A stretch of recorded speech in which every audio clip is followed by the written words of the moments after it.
বাংলায় স্থানীয় সংবাদ। আসসালামু আলাইকুম।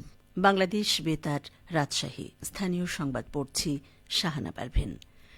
রাজশাহী বিশ্ববিদ্যালয় কেন্দ্রীয় ছাত্র সংসদ রাকসু নির্বাচনে বিজয় অর্জন করেছে বাংলাদেশ ইসলামী ছাত্র শিবির সমর্থিত সম্মিলিত শিক্ষার্থী জোট প্যানেল। আজ সকাল ৮টার দিকে প্রধান রিটার্নিং কর্মকর্তা অধ্যাপক সেতাউর রহমান ফলাফল ঘোষণা করেন। ছাত্র শিবির সমর্থিত সম্মিলিত শিক্ষার্থী জোট প্যানেলের ভিপি প্রার্থী মুস্তাকুর রহমান জাহিদ জয়ী হয়েছেন। তিনি মোট ভোট পেয়েছেন ১২,৬৮৭টি। একই পদে নিকটতম ছাত্রদল সমর্থিত ঐক্যবদ্ধ নতুন প্রজন্ম প্যানেলের ভিপি প্রার্থী শেখ নুরুদ্দিন আবির ভোট পেয়েছেন ৩,৩৯৭টি। এদিকে জিএস সাধারণ সম্পাদক পদে আধিপত্য বিরোধী ঐক্য প্যানেলের সালাউদ্দিন আম্মার বড় ব্যবধানে নির্বাচিত হয়েছেন। তিনি মোট ভোট পেয়েছেন ১১,৪৯৭টি।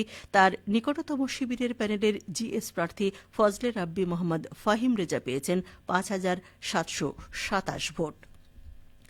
শীর্ষ ৩ পদের তৃতীয় পদ এজিএস সহ সাধারণ সম্পাদক পদে প্রতিদ্বন্দ্বিতা করে শিবির সমর্থিত প্যানেলের প্রার্থী এস এম সালমান সাব্বির নির্বাচিত হয়েছেন। তিনি ভোট পেয়েছেন ৬,৯৭৫টি।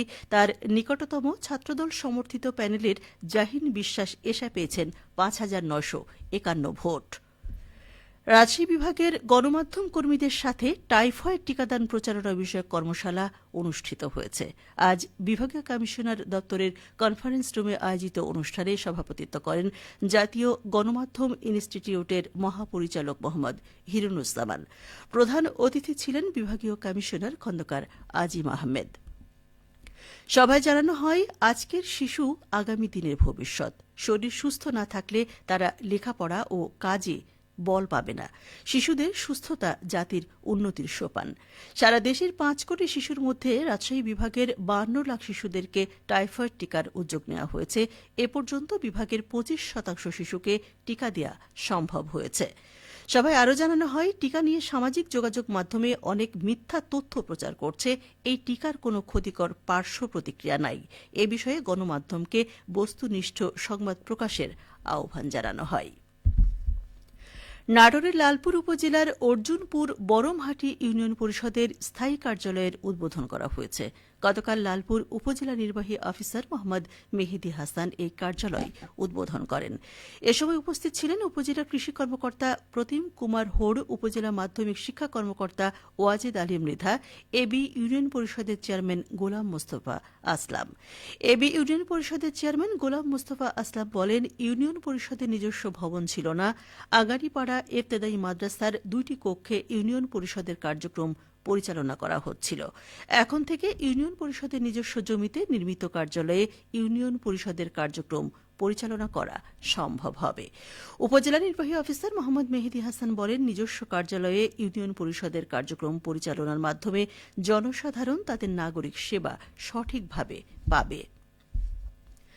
দেশের উন্নয়নের ধারায় সম্পৃক্ততা বৃদ্ধির লক্ষ্যে জেলা তথ্য অফিসের আয়োজনে নাটোরে নারী সমাবেশ অনুষ্ঠিত হয়েছে।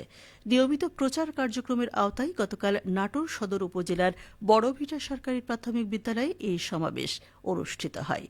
সমাবেশে বক্তারা বলেন, সকল বৈষম্যের নিরসন করে দেশ এখন উন্নয়নের পদযাত্রায় রয়েছে। এই লক্ষ্য অর্জনে সকলের সম্মিলিত অংশগ্রহণ একান্ত প্রয়োজন। এ লক্ষ্যে নারীদের সমান অংশগ্রহণ সহায়ক ভূমিকা পালন করবে।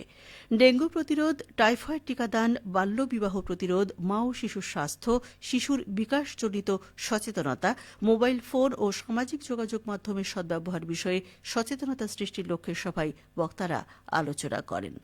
জেলা প্রাথমিক শিক্ষা অফিসার মোহাম্মদ আব্দুল হান্নানের সভাপতিত্বে সমাবেশের প্রধান অতিথির বক্তব্য রাখেন জাতীয় ভোক্তা অধিকার সংরক্ষণ অধিদপ্তরের সহকারী পরিচালক নাজমুল হাসান। ভারপ্রাপ্ত জেলা তথ্য অফিসার রেজওয়ান মোর্শেদ স্বাগত বক্তব্য প্রদান করেন। সিরাজগঞ্জে ব্যাপক হারে মরিচের আবাদ করছে কৃষকেরা। ইতিমধ্যে প্রায় ৪৫ হেক্টর জমিতে হাইব্রিড ও স্থানীয় জাতের মরিচের চারা লাগানো হয়েছে। প্রতি বছরই চরাঞ্চল সহ সিরাজগঞ্জ সদর উপজেলার বিভিন্ন স্থানে ব্যাপক হারে মরিচের আবাদ করে কৃষকেরা। লাভজনক হওয়ায় এবারও ব্যাপক হারে মরিচের চারা রোপণ করা হচ্ছে।